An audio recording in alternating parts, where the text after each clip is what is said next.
নমস্কার।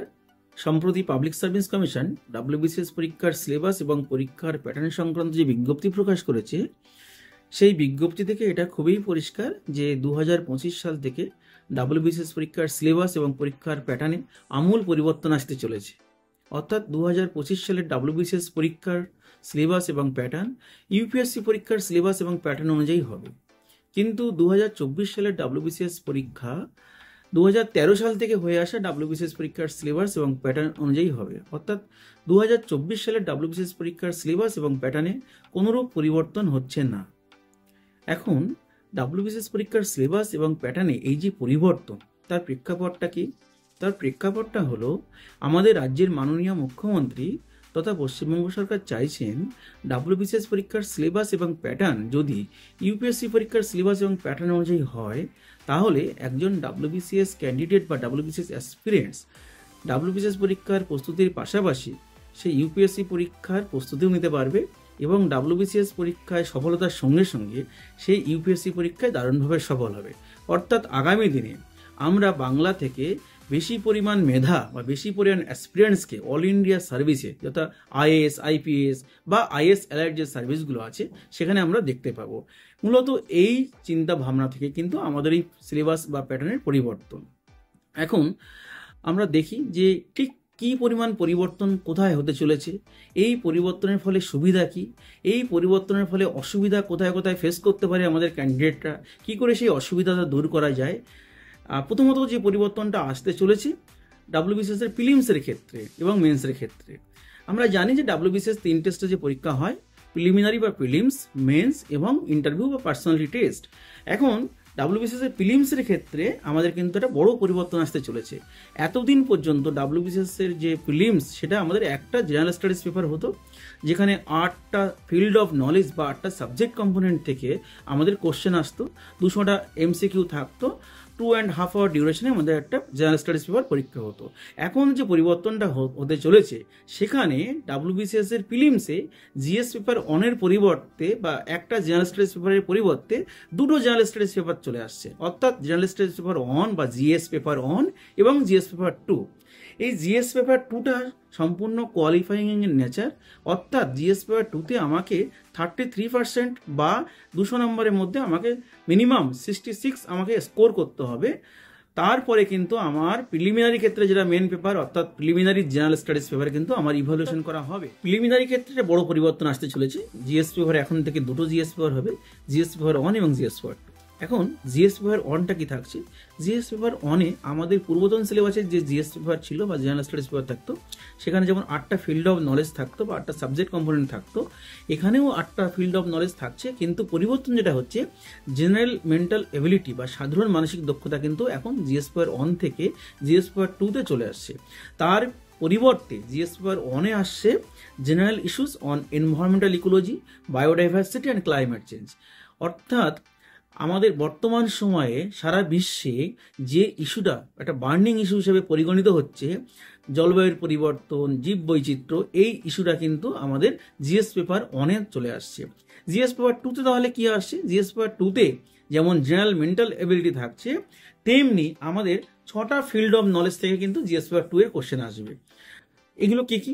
এইগুলো হচ্ছে comprehension, interpersonal skills including communication skills, logical reasoning, analytical ability, decision making, problem solving এবং basic numeracy, এবং অবশ্যই জেনারেল মেন্টাল এবিলিটি, যেটা জিএস পেপার 1 থেকে আমাদের জিএস পেপার 2-তে আসছে। অর্থাৎ জিএস পেপার 2-তে যেটা কিনা কোয়ালিফাইং এর নেচার হবে, যেটা কিনা 33% নম্বর পেতে হবে, সেখানে কিন্তু একজন ডাব্লিউবিসিএস অফিসার হিসেবে ডাব্লিউবিসিএস মানে সার্ভিস করার সময় বা ডাব্লিউবিসিএস সার্ভিস প্রোভাইডার হিসেবে যে গুণ বা যে এবিলিটিগুলো থাকা প্রয়োজন, অর্থাৎ ডিসিশন মেকিং, আমার প্রবলেম সলভিং, এই কম্পোনেন্টগুলো কিন্তু জিএস পেপার 2-তে কিন্তু অন্তর্ভুক্ত হলো।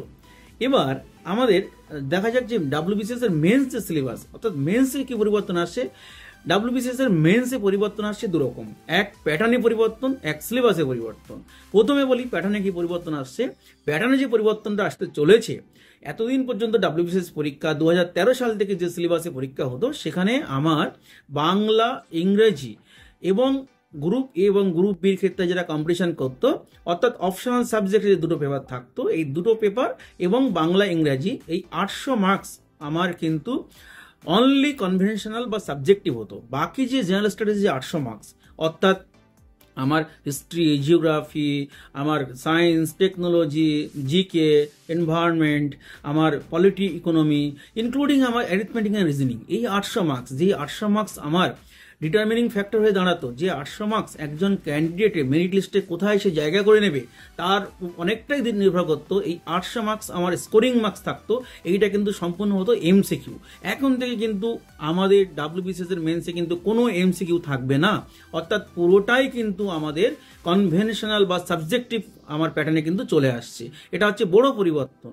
এরপরে আমাদের সাবজেক্ট কি থাকছে, মেন্সের ক্ষেত্রে যে 10টা পেপার আমার থাকছে, সেখানে পেপার এ বেঙ্গলি বা নেপালি এবং পেপার বি ইংলিশ, এই দুটো কোয়ালিফাইং পেপার। অর্থাৎ প্রিলিমিনারির ক্ষেত্রে যেমন GS2 পেপার কোয়ালিফাইং ছিল, এখানে কিন্তু মেন্সের ক্ষেত্রে পেপার এ এবং পেপার বি কোয়ালিফাইং পেপার। এই কোয়ালিফাইং এর মার্কস কত, মিনিমাম কোয়ালিফাইং মার্কস হচ্ছে এখানে 30%, অর্থাৎ 300 নম্বরের দুটো পেপার থাকছে, যেখানে বাংলার ক্ষেত্রে বা নেপালির ক্ষেত্রে আমাকে 90 পেতে হচ্ছে এবং ইংরাজির ক্ষেত্রেও 90 পেতে হচ্ছে, তবেই কিন্তু আমার মেন্সের স্কোরিং পেপার যেগুলো থাকছে সেইগুলো কিন্তু আমার ইভ্যালুয়েশন করা হবে।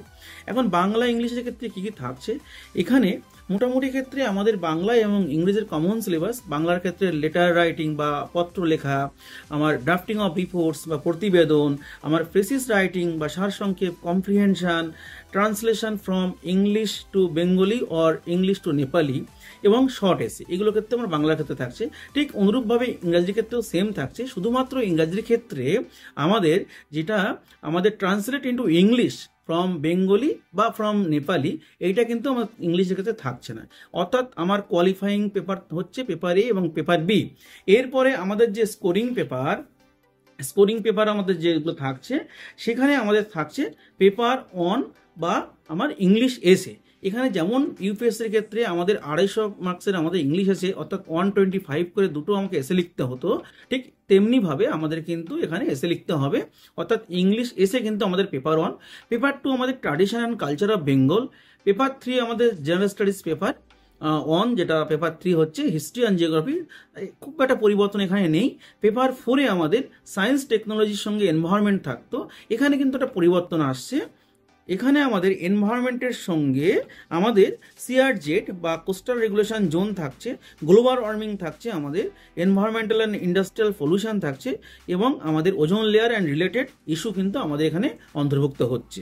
পেপার 5 বা যেটা জিএস পেপার 3, সেখানে কিন্তু আমাদের পলিটি ইকোনমির ক্ষেত্রে আমাদের থাকছে economy including role and function of RBI, central state relations, আমার devolution of the central funds to state planning process, objective of 5-year planning, central finance commission, state finance commission, আমার fiscal policy of government of India, এই ইস্যুগুলো কিন্তু আমার paper 5 বা GS paper 3-তে থাকছে।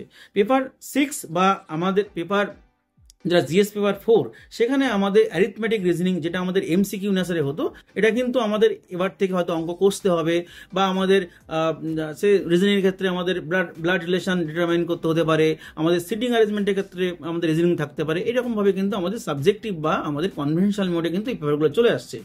এবং paper 7 বা পেপার 8, যেটা অপশনাল পেপার 1 এবং অপশনাল পেপার 2, যারা ডাব্লিউবিসিএস এর গ্রুপ এ এবং গ্রুপ বির ক্ষেত্রে কম্পিটিশন করবে, তাদের জন্য আমার কিন্তু এই দুটো পেপার থাকবে। প্রত্যেকটা পেপারের কিন্তু 1 to paper 8, paper 1 to paper 8 250 marks, অর্থাৎ 250 into 8, দ্যাট ইজ 2000, আমার 2000 নাম্বারে কিন্তু আমার পরীক্ষা কিন্তু এখানে হচ্ছে। আবার আমার বলা যাক যে marks obtained in these two qualifying papers, paper A and paper B, shall not be considered for merit list। তাহলে মেরিট লিস্ট আমার পার্সোনালিটি টেস্ট বা ইন্টারভিউর সঙ্গে যে 8টা সাবজেক্ট বা 8টা পেপারের উপর ভিত্তি করে ফাইনাল মেরিট লিস্ট তৈরি হবে, সেই 8টা পেপার হলো পেপার 1 ইংলিশ এসে 250 marks, paper 2 tradition and culture of Bengal 250 marks, paper 3 general studies paper 1, অর্থাৎ আমার হিস্ট্রি এবং জিওগ্রাফি, পেপার 4 জিএস পেপার 2, যেটা science technology environment including coastal regulation zone, global warming, environmental and industrial pollution, ozone layer and related issue এখানে থাকছে। Paper 5 যেটা, সেটা GS paper 3, সেখানে আমার থাকছে polity economy, economy including role and functions of RBI, central and state relations, devolution of central funds to state planning process, objectives of 5-year planning, and Central Finance Commission, State Finance Commission, and Fiscal Policy of Government of India. এটা কিন্তু আমার paper 3 তে থাকছে। প্রত্যেকটা পেপারে কিন্তু 250 marks করে হচ্ছে। পেপার 6 যেটা জিএস পেপার 4, সেখানে কিন্তু অ্যারিথমেটিক অ্যান্ড রিজনিং, সম্ভবত সেটা অঙ্ক হয়তো কষতে হবে আমাকে, এখানে কিন্তু সাবজেক্টিভ বা অঙ্ক কষে হয়তো দেখাতে হবে। পেপার 7 যেটা বা পেপার 8, এই দুটো পেপারে কিন্তু যে সমস্ত ক্যান্ডিডেটস বা অ্যাসপিরেন্টস আমার গ্রুপ এ এবং গ্রুপ বি সার্ভিসের জন্য কম্পিটিশন করবেন তাদের ক্ষেত্রে থাকছে, অর্থাৎ অপশনাল সাবজেক্ট পেপার 1 এবং অপশনাল সাবজেক্ট পেপার 2, 250 মার্কস, অর্থাৎ 8টা সাবজেক্ট বা 8টা পেপার থাকছে। 8 × 250 দ্যাট ইজ 2000, এই 2000 মার্কসের কিন্তু পরীক্ষা হচ্ছে। এক্সেপ্ট গ্রুপ সি এবং ডির ক্ষেত্রে এই 500 মার্কস, অর্থাৎ অপশনাল সাবজেক্টের পেপার 1 250 এবং অপশনাল সাবজেক্ট পেপার 2 250 হচ্ছে না বা থাকবে না, সেক্ষেত্রে 500 মার্কস কম হবে। অর্থাৎ গ্রুপ এ এবং গ্রুপ বির ক্ষেত্রে আমার 2000 মার্কস করে আমার পরীক্ষা হবে এবং 1500 করে পরীক্ষা হবে কিন্তু গ্রুপ সি এবং ডির ক্ষেত্রে। ইন্টারভিউয়ের ক্ষেত্রে কিন্তু বা পার্সোনাল টেস্টের ক্ষেত্রে আমাদের ঠিক যেমন ছিল 200 নাম্বার আমাদের গ্রুপ এ এবং গ্রুপ বির ক্ষেত্রে, গ্রুপ সির ক্ষেত্রে 150 বা 150 এবং গ্রুপ ডির ক্ষেত্রে 100, অর্থাৎ টোটাল মার্কস যদি বলা যায় তাহলে আমার গ্রুপ এ এবং গ্রুপ বির জন্য 2200 বা 2200, গ্রুপ সির জন্য আমার 1650 বা 1650 এবং গ্রুপ ডির ক্ষেত্রে কিন্তু আমার 1600।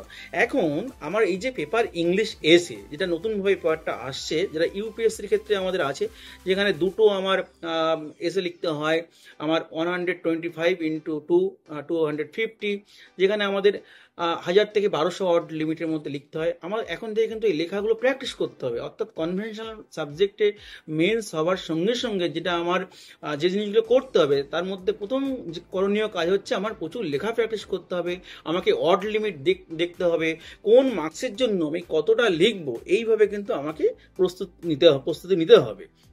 এখন আমরা ইংলিশ এসের পরে আমরা পেপার 2 যেটা tradition and culture of Bengal, যেটা আমার কি কি থাকছে তার কম্পোনেন্ট হিসেবে কালচার অ্যাসপেক্ট অফ বেঙ্গল থাকছে, art forms including folk art and music of Bengal এর মধ্যে থাকবে, এর মধ্যে থাকবে লিটারেচার অফ বেঙ্গল এবং আর্কিটেকচারাল হেরিটেজ অফ বেঙ্গল, এই কম্পোনেন্টগুলো থাকছে। এখন এই জায়গাটায় আমাদের এখন পর্যন্ত কোনো রেডিমেড আমার কিন্তু স্টাডি মেটেরিয়ালস নেই, তাহলে আমাদের সাজেশন থাকবে অ্যাসপিরেন্টদের কাছে যে আমাদের পশ্চিমবঙ্গ সরকারের তথ্য ও সংস্কৃতি দপ্তরের যে ওয়েবসাইট আছে সেখানে আমরা কিন্তু বেশ কিছু পোর্শন কিন্তু এই পেপার 2 বা tradition and culture of Bengal থেকে কিন্তু আমরা পেয়ে যাব। সেখানে আমাদের একটা separate West Bengal heritage commission আমরা দেখতে পাবো, আমরা ডাইরেক্টরেট আছে সেপারেট আর্কিওলজি অ্যান্ড মিউজিয়ামের উপরে।